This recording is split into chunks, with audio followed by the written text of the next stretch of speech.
Hi, it's Jen here, and I am here with the final video for my How to Thrive in the Coronavirus Chaos. So if you're like me, you are at home, working from home, with your children at home, and I happen to have one of my kids is in a cast, so he's got a leg cast, so he's pretty limited on what he can do. Anyway, this is day 2 of them not being in school, and yeah, it's a little rough right now. One of their biggest complaints is that they are socially isolated. So the social distancing is really starting to get to them. So today's video is how to stay connected even with practicing social distancing, because it is a hard thing. Kids in particular are very social creatures. Their whole worlds revolve around that social dynamic and hanging out with friends. And for me, I'm being pretty strict about that because, as I mentioned earlier, my oldest son, who's home from college, was exposed to somebody who in his dorm had the coronavirus. Now, we don't know to what extent, but we're being safe and we're sort of keeping our distance from people, especially people that we know that have family members that are vulnerable. So I'm hearing a lot of people and a lot of parents that are not really practicing the social distancing. They're hanging out with families, they're going having sleepovers, or a lot of my older son's friends back home from college are all getting together and hanging out at parties. So this is not social distancing. This is sort of why Italy's in the problem and in the predicament that they're in, where they have a completely overwhelmed healthcare system. Because a lot of people were thinking that it wasn't a big deal to go to the bars, especially the younger people, because they weren't as vulnerable. Well, they're actually showing that people 17 and up are able to contract this virus. Even younger kids, they do have a couple cases. They don't contract it to the same degree. But bottom line is, we're all carriers. So that's what the social distancing is doing, is stopping us from hanging out in close proximity of each other in groups. Now, some of the government recommendations are not to gather in groups of more than 25. But they're also saying keeping a distance of about 6 feet between people. So in reality, if kids are hanging out at somebody's house, or people are getting together and, sleeping over or whatever, are they keeping 6 feet between them? Are they washing their hands? No. Now the problem is not so much a lot of us that feel like, well, we haven't been exposed. Well, to be honest with you, we don't know when we've been exposed or not. And this is such a prolific virus that it spreads very quickly. And again, I mentioned the incubation period is 5 to 11 days. So it'll take 5 to 11 days before you're symptomatic. So by the time you're symptomatic, everybody you've been in contact with, you've potentially exposed to this virus. Whether it's, on a lot of times the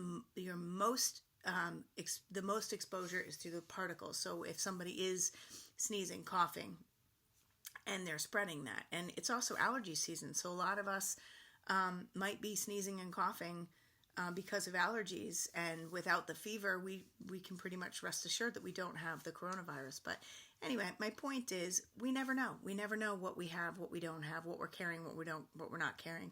But it is being recommended that we socially distance. So I am encouraging my kids to FaceTime their friends. They do have the Xbox and they like to play the video games, which I am limiting, and they are doing that and joining their friends to do that, which I know that they enjoy. I am allowing my kids to get together for walks or bike rides or hangouts outside with their friends, but again, smaller groups and not inside. So this doesn't make me popular. My kids are not excited, but guess what? My job as their parent is not to be their friend, is not to be popular, is not for them to love me and think I'm awesome all the time. My job as their parent is to guide them, keep them safe, and teach them social responsibility and social, community health, and teach them how to be responsible and how to think about others, not just themselves.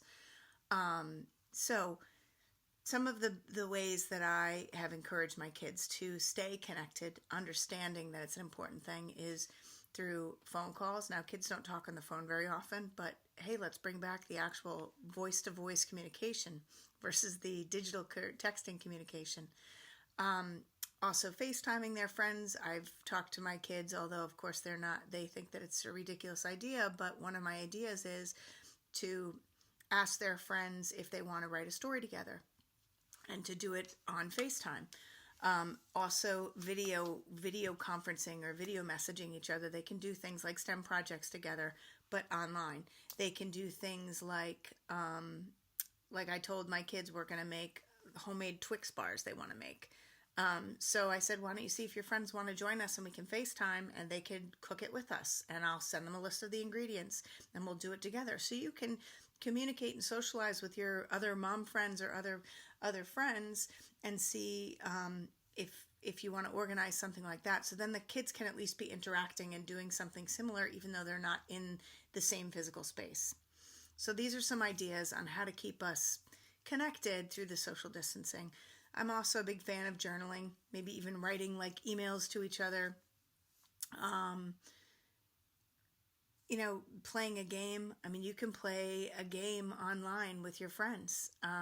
You could play FaceTime. You can play some sort of a game with your friends. There's a lot of those. I don't happen to play them, but there's a lot of video games that you can play or little online games that you can play. So here's some ideas. Hopefully something will stick. I know it's hard. Listen, my kids, I'm already going a little stir crazy myself and getting a little frustrated because every idea I have, my kids shoot down.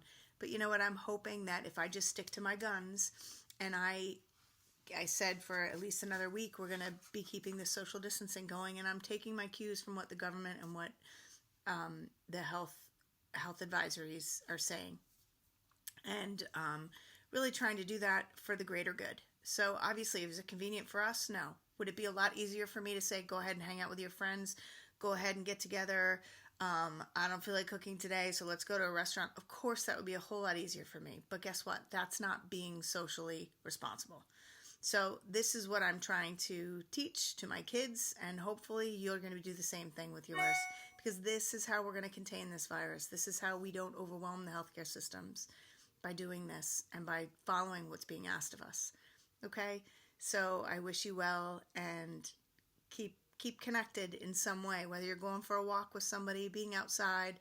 That's a great way to hook up and connect with people, is to go for a walk or go for a bike ride or go for a hike.